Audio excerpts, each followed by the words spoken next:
Good evening, fellow Toastmasters. Some of you may remember me from 2 weeks ago. Those of you that were here probably remember my daily affirmation, where I look in the mirror closely at myself and I say, "Damn, you are one sexy man." Now, many of you may think that I'm overly confident. Many of you may think that I have a big ego. Maybe I'm suffering from a touch of megalomania. But the truth is that if you're 6 feet 8 inches tall, you have got to have a bit of bravado.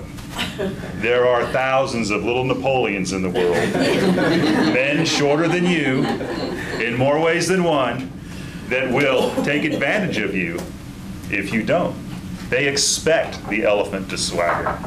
You cannot walk through the jungle as the biggest creature and not have a bit of bravado. So, if you're wondering where this comes from, it comes from the statement that is the title of this speech. "Gawd, how did you get so tall?" I've heard that no less than 300,000 times. I thought to myself, I could come in here tonight, I could talk to you all, I could tell you about my life, how I grew up and all that. But the truth is there's enough drool on the tables here. You all would be asleep. So what I want you to do is I want you to get into my shoes and I want you to walk a mile. And by doing that, you need to know why I have this bravado. I don't really have it. What I have is a mask that I've learned to put on because I've heard, "God, how did you get so tall?" And I avoid places like shopping malls and grocery stores where those type of folks tend to be. But it's always the same with them. You walk in, they walk up to you and they go, "God, how did you get so tall?" And then there's more questions. They want to know about the sporting events you enjoy. They want to know if your parents are tall, your brothers, your sister. They want to know about the kind of women you date. They want to know if you like tall ones, if you can find tall ones. And then, at least once a month, as God is my witness, to this day, there are men who will make sophomoric innuendo regarding the head-groin ratio and the mechanics involved in copulation. I still hear it. There's a poem. Have you all ever heard the poem? I'll spare you the poem. I'll spare you the poem. But like I've said, what I'd like to do tonight is let you walk a mile in my shoes. You know about the height. You know they asked me about my family. There's a regimen of this. It's a track. It's like a sale. They go in and they tell you they're interested in your family. Then they want to know some more stuff about you. Do you have trouble with ceiling fans and doors and cars?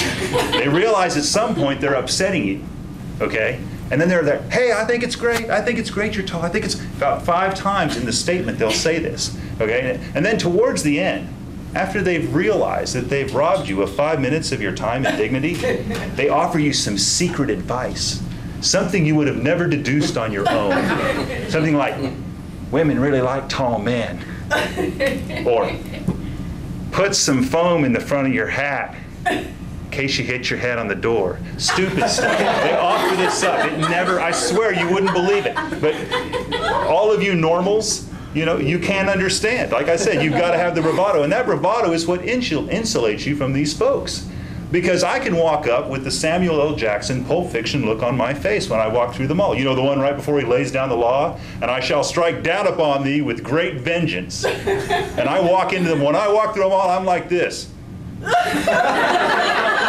touch me, I'm going to kill you. It's true. It's actually better in a big city. It happens more in the smaller cities with your, you know, your inbred folks or a little bit. But anyway, I don't want to offend any shorties here. But to really give you the feel of what it's like to be tall, I've got to twist things, because that's what I do. I always twist everything. I believe in demonstrating the absurd by being absurd. So tonight in this room, what we're going to do is we're going to pretend that being tall is bad.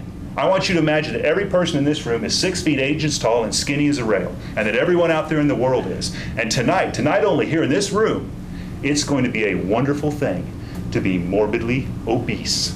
And all of you are morbidly obese, and you're me. Imagine you're as fat as I am tall, all right?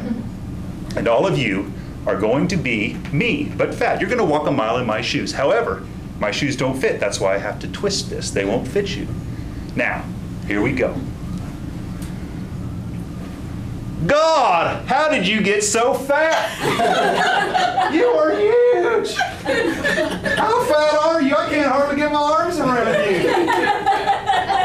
Let me guess. You're a sumo wrestler, aren't you? You sumo wrestle. You make $1 million if you sumo wrestle. That's the truth, I tell you. Hey, listen, is your mother fat? Mother and father fat? I bet they are. I bet you got fat folks. Fat family? Brothers, sisters? Oh, your sister died of a heart. I'm sorry. I don't mean to offend. I think it's great that you're fat. I really do. I think it's fantastic. It's wonderful. Tell me something. Do you have trouble finding women that are fat enough to date? You know, women, they really like fat men. They really do. Let me ask you a question here.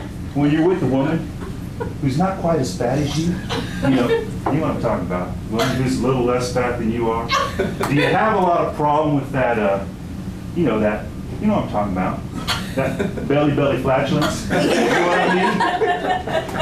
Hey, oh, I'm sorry, I don't mean to offend. I think it's great that you're the fattest person I've ever seen in real life. I've seen fatter people on TV and in the movies and in the pictures laying down in bed, but you're the fattest person I've ever seen up walking around in the dairy aisle at the grocery store buying more food. Bet you have a lot of trouble with doorways, don't you? A lot of trouble. You kind of pour through them, kind of like that robot in the third Terminator, the fluid one. I'm going to help you out here. I'm going to let you know a little secret, since we're here in the dairy aisle. Little secret. Butter's not just for muffins. Thank you, fellow Toastmasters. Appreciate your time.